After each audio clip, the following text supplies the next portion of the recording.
Welcome to SB Audio Works, where words come alive and tales unfold in every corner of the globe. Pramathanath Bishi ছিলেন একজন বহুমুখী বাঙালি সাহিত্যিক, যিনি লেখালেখি, শিক্ষা ও রাজনীতিতে পারদর্শী ছিলেন। তিনি রবীন্দ্রনাথ ঠাকুরের অধীনে শান্তিনিকেতনে পড়াশোনা করেছিলেন। পরে নিজেও অধ্যাপক এবং পণ্ডিত হয়ে উঠেছিলেন। বিশী পশ্চিমবঙ্গ বিধানসভা ও রাজ্যসভায় দায়িত্ব পালন করেছেন। তিনি কবিতা, ব্যঙ্গ, উপন্যাস, গল্প, নাটক, প্রবন্ধ ও সাহিত্য সমালোচনা সহ বিভিন্ন ধরনের লেখালেখিতে সাবলীল ছিলেন। তার উল্লেখযোগ্য কিছু রচনা হল উপন্যাস দেশের শত্রু ও কেশবতী এবং গল্পের সংকলন শ্রীকান্তের পঞ্চম পর্ব ও ডাকিনী। তিনি শান্তিনিকেতন ও আনন্দবাজার পত্রিকার মতো বিখ্যাত পত্রিকার সম্পাদকেরও দায়িত্ব পালন করেছেন। বিশীর অবদান বাংলা সাহিত্যকে সমৃদ্ধ করেছে এবং একটি স্থায়ী ঐতিহ্য রেখে গেছে। এই গল্পটি নেওয়া হয়েছে নির্মল বুক এজেন্সি প্রকাশিত শীর্ষেন্দু মুখোপাধ্যায় সম্পাদিত 100 ভূতের বাক্স থেকে। Welcome to the world of SB originals. আমি এই গল্পের সূত্রধার সায়ন ভাদর। গল্প পাঠে রয়েছেন সুস্মিত বসু এবং অন্যান্য চরিত্রে সায়ন ভাদর। শুরু হচ্ছে আজকের গল্প, ফাঁসি গাছ।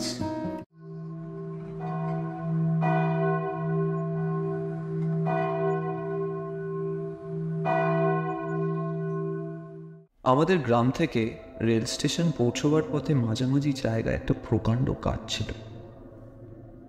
গাছটি একটি বনস্পতি, যেমন বিশাল তেমনই প্রাচীন।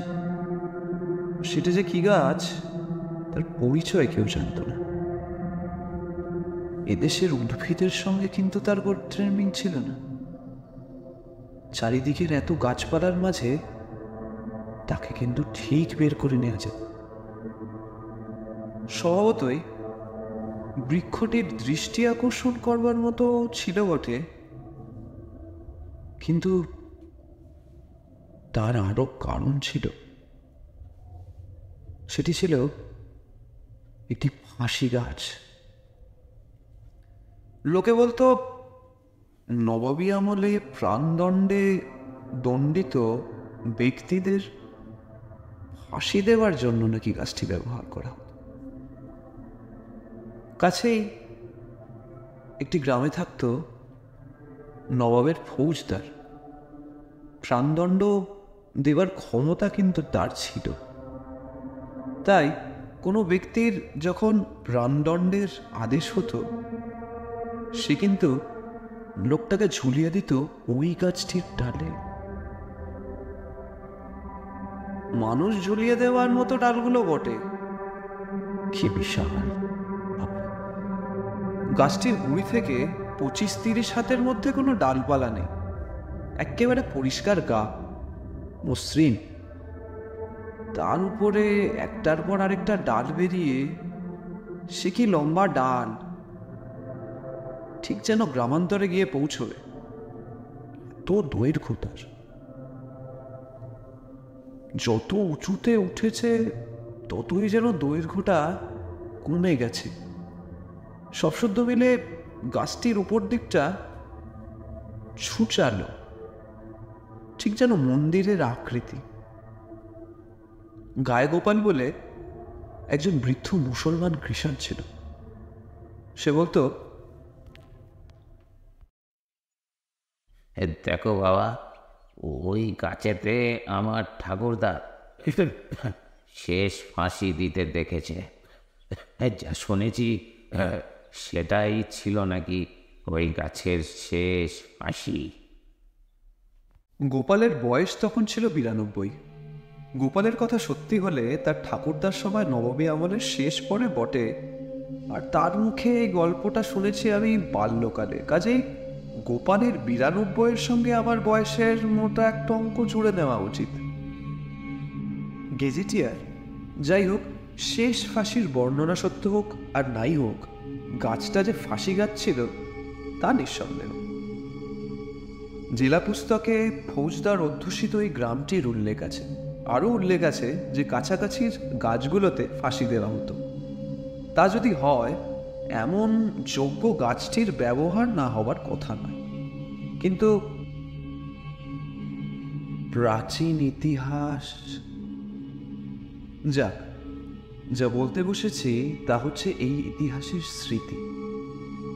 সেদিনের বিষাক্ত স্মৃতি আজও গাছটিকে ভয়াবহ করে রেখেছিল।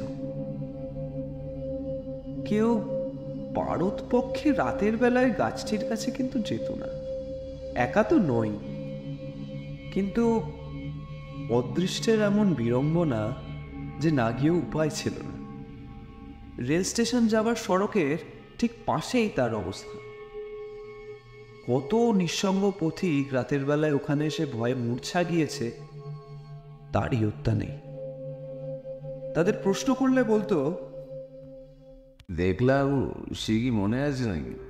তবে মনে হলো গাছের ডালে সারি সারি মৃতদেহ ঝুলছে। কেউ বা বলতো, আমি আমি আমি শুনেছি আমি শুনেছি আমি শুনেছি ওই মর্মান্তিক চিৎকার আমি শুনেছি। উফ, উফ, কি কি ব্যথা, তাতে কি যন্ত্রণা, আমি শুনেছি আমি শুনেছি শুনেছি শুনেছি শুনেছি আমি শুনেছি আমি শুনেছি শুনেছি শুনেছি আমার পরিষ্কার মনে আছে, আমি শুনেছি। একবার এক বিদেশি বলেছিল, গাছের ইতিহাস তো আমি জানি না, কিন্তু ওই গাছতলায় পৌঁছাবা মাত্র হঠাৎ একটা মৃতদেহ দেখি ধপ করে পায়ের কাছে পড়ল। আমি চমকে উপরে তাকিয়ে দেখি যে গাছের ডালে লম্বা একটা দড়ি ঝুলছে। কি হচ্ছে রে? দাঁড়িয়েছে কেন? কি ব্যাপারটা? কি আগে চলুন, আগে চলুন, সামনে সামনে ব্যাপারটা কি? ওদিকে এখানে দাঁড়িয়ে কেন? আগে চলুন। কি ব্যাপার, আপনারা সব এখানে দাঁড়িয়েছেন কেন? কি ব্যাপার, এতজন মিলে কি করছেন এখানে দাঁড়িয়ে? ও বাবা, এটা দেখছি সাহেবও আছে। কি সাহেব, হোয়াট ম্যাটার? কে নাকি আপনাদের মধ্যে এখানে গাছে কি সব লাশ ফাঁস ঝুলতে দেখেছেন? কি খেয়ে দে কাজ নেই মশাই, কি দেখতে কি দেখেন? পুলিশকে ফোন করে দিও, গাছের ডালে নাকি লাশ ঝুলছে। ওই এটা খুব সহজ, পুলিশকে ডেকে দিই। কে দেখেছেন এখানে লাশ ঝুলতে? তো এখানে এসে তো কোনো লাশের চিহ্ন দেখতে পাচ্ছি না। আপনারা রাতে ভুল দেখেছেন, বুঝলেন? ভুল দেখেছেন। পুলিশের তদারকির খোঁচা খেয়ে আবার একজন বলল, সেটা জ্যোৎস্না রাত্রি ছিল, ভুল করার তো কোনো সম্ভাবনা নাই। তবে এ বিষয়ে সন্দেহ ছিল না যে এ সমস্ত অভিজ্ঞতা প্রত্যক্ষ করেছি বটে, তবে সেটা সত্য কি না সেটা কিন্তু ঠিক প্রমাণ করা যাবে না। কেননা ফাঁসি হতো বহুকাল আগে, আর সেদিনের স্মৃতি যদি কোনো অলৌকিক মাধ্যমে আজও সেই মূর্তিমান হয়ে দাঁড়িয়ে থাকে, তবে সে কথা কিন্তু স্বতন্ত্র। যুক্তি দিয়ে তার প্রমাণ অপ্রমাণ করার পথ কিন্তু বন্ধ। কিন্তু যুক্তি এক আর বিশ্বাস আর এক। লোকের মনের ব্যাপক বিশ্বাসই কিন্তু এই তথ্যের স্থান গ্রহণ করেছিল, আর তাই ছিল যথেষ্ট। ফলে ওই গাছটা যাতায়াতের পথে একটা ভয়ের চিহ্ন স্বরূপ দাঁড়িয়ে থাকত দীর্ঘকাল। তারপর বয়স বাড়লে কলকাতায় গেলাম কলেজ পড়তে। আমাদের মেসে একজন বয়স্ক ব্যক্তি থাকতেন। তার থিওজফি চর্চার বাই ছিল। তার সঙ্গে আমার ঘনিষ্ঠতা হয়েছিল। তাকে ফাঁসি কাষ্ঠির বিবরণ শুনিয়েছিল। তিনি কিন্তু কিছুমাত্র বিস্ময় প্রকাশ না করে বললেন, দেখো, ভূত সত্যি ওরা দেখছে কি দেখছে না, বা ভূত আছে কি না, এটি একটি বড় প্রশ্ন। তাহলে তো তোমাদের কিছু কথা বলতে হয়। ভূতে আমি বিশ্বাসও করি, আবার বিশ্বাসও করি না। তার কারণ এই জগতে যত কেলেঙ্কারি ঘটেছে সেই সব ঘটনার একটা পুনরাবৃত্তি হওয়ার সম্ভাবনা আছে, এবং সেটা হয়ও। এটাকেই ইংরেজি ভাষায় বলা হয় এकोज।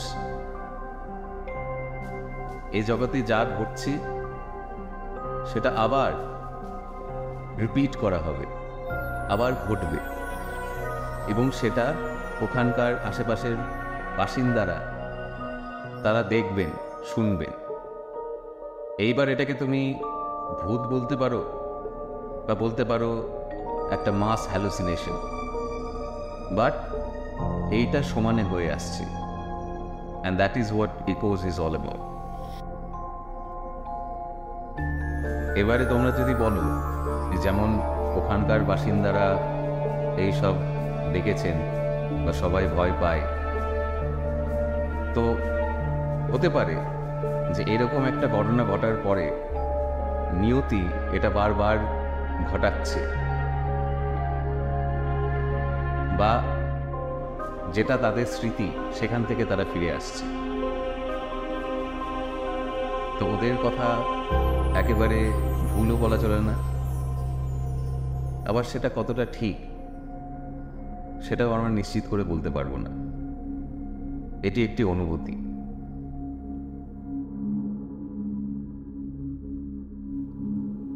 বলা বাহুল্য, এ ব্যাখ্যা কিন্তু আমার মনোভূত হলো না, কিন্তু আমি তা নিয়ে কোনো তর্ক বিতর্ক করলাম না। তারপরে ক্রমশ আমি কর্মজীবনে প্রবেশ করলাম, এবং চাকরির জন্য আমি গ্রাম থেকে এক প্রকার নির্বাসন নিলাম। চলে গেলাম শহরে।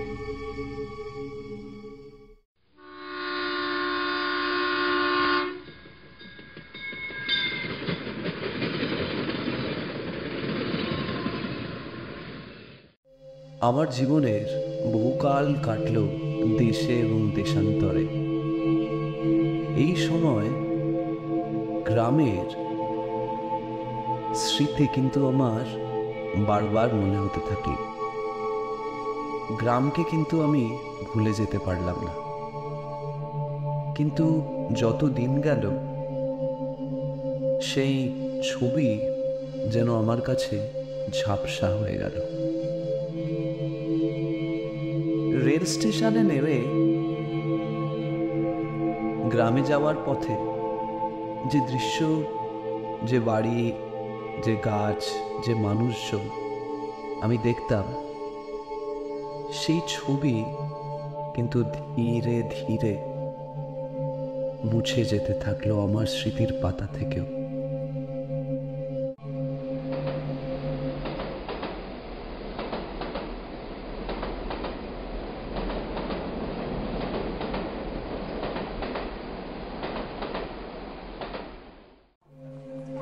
প্রায় 20 বছর পর গ্রামে ফিরলাম।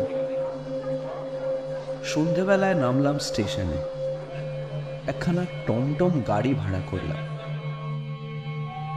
কয়েক মাইল পথ হেঁটে যেতে পারবো না, তাই ভাড়াটা একটু দরদস্তর করে ঠিক করে ফেললাম। পথে চলতে চলতে পুরনো ছবিগুলো যেন একে একে স্মৃতির পাতার মতো আবার ফুটে উঠতে থাকল। মনে হলো যেন ধীরে ধীরে নিজের অতীতকালের মধ্যে প্রবেশ করছি। রাত তখন অনেক হবে, অন্ধকার হয়ে এসেছে। মাঝামাঝি পথে এসে পড়েছি এমন সময় ফাঁসি গাছটার ভয় হলো।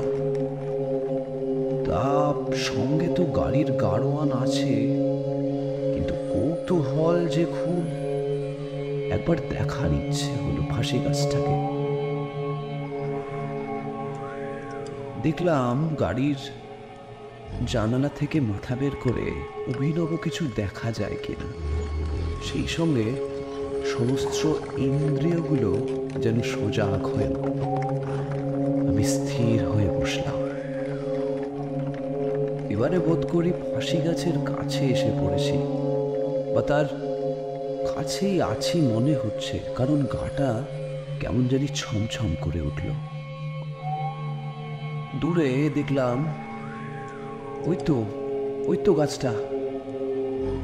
কি বিভৎস এখনো, কি বিরাট! অন্ধকারের আনখাল্লা পড়ে যেন অতিকায় পুরুষ। লোকে যে ভয় পাবে তার আশ্চর্য কি!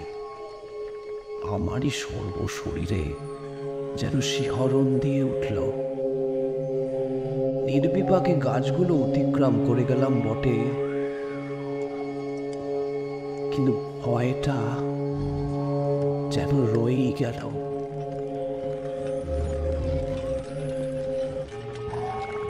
কিছু দূরে আসার পর গাড়োয়ান বলল, সাহেব, এখান দিয়ে আগে রাতের বেলা যাওয়া বড় কঠিন ছিল। কেন? ফাঁসি গাছটার ভয়? কান খাড়া করে সজাগ হয়ে উঠলাম। শুধলাম, এখন বুঝি সাহস বেড়েছে? আরে না না, সাহস পাবে কেন? আরে এখন তো আর ভয় কিছু নেই। এখন দেখুন, অনেক বছর হয়ে গেল আমি এখন গাড়ি চালাচ্ছি, এখান দিয়ে যাই, এখান দিয়ে অফিস। হ্যাঁ, আগে ভয় পেলাম, কিন্তু এখন তো ভয় পাওয়ার কারণ নেই, কারণ গাছটাই তো নেই। গাছটার ভূত ছেড়ে গিয়েছে বুঝি? ভূত? ভূত ও ভূতের মূলে যে গাছটা ছিল, সেই গাছটা থাকলে নয় ভয় যেত, তখনও ভয় একটা কারণ ছিল। কিন্তু এখন এখন সাহেব ভয় আর কি থাকতে পারে? সেই গাছটাই তো আর নেই। সে আরম্ভ করলো, তো সাহেব, আপনি কত বছর বাইরে ছিলেন? মনে তো হচ্ছে বহুদিন এই যে আপনি জাননি। হ্যাঁ, তো এই রাস্তা দিয়ে যাওয়া আসা করে আপনার অনেকদিন বাধা করছেন, ওকে? তাই বলে আপনি কিছু জানেন না। সে বছর 5 আগে একবার বৈশাখী ঝড়ের সময় গাছটা মাথায় গাছ করে আগা গোড়া পুড়ে ছাই হয়ে গেল। একটা বাজে যে এত বড় গাছকে পুড়িয়ে ছাই করে দিতে পারে, সে সাহেব নিজের চোখে না দেখলে বিশ্বাস করা শক্ত। সেই প্রচণ্ড ঝড়, প্রচণ্ড বৃষ্টি, আমরাও গাড়ি নিয়ে ওখান থেকেই যাওয়ার কথা। আমি বৃষ্টি দেখে গাড়িতে একটু সাইড করেছিলাম। এমন সময় অপাশের এক কমে বিরাট একটা গাছ এসে পড়লো। তারপর ওখান থেকে কিছু দেখতে পাইনি, পরে গিয়ে দেখলাম সে গাছ করে ছাই। কেউ সম্ভব? একটা বাজে এত বড় একটা গাছ। তারপর তখন সেই ভয়ে ছাই করে ভয়ে ভেঙে পড়লো।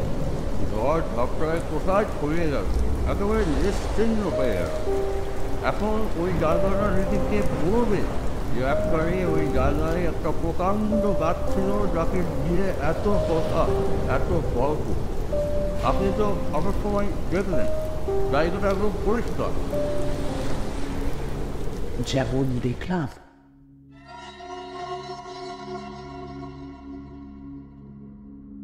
মনে মনে বললাম, আমি তো গাছটাকেই দেখেছি, অথচ তার কথা বিশ্বাস না করাও কিন্তু শক্ত। লোকটা মিথ্যে বলতে যাবে কেন? মিথ্যে বলে লাভ কি হবে তার? এখনই তো আবার কিছু বলতে গেলে প্রতিবাদ করবে যে আপনি কি দেখেছেন।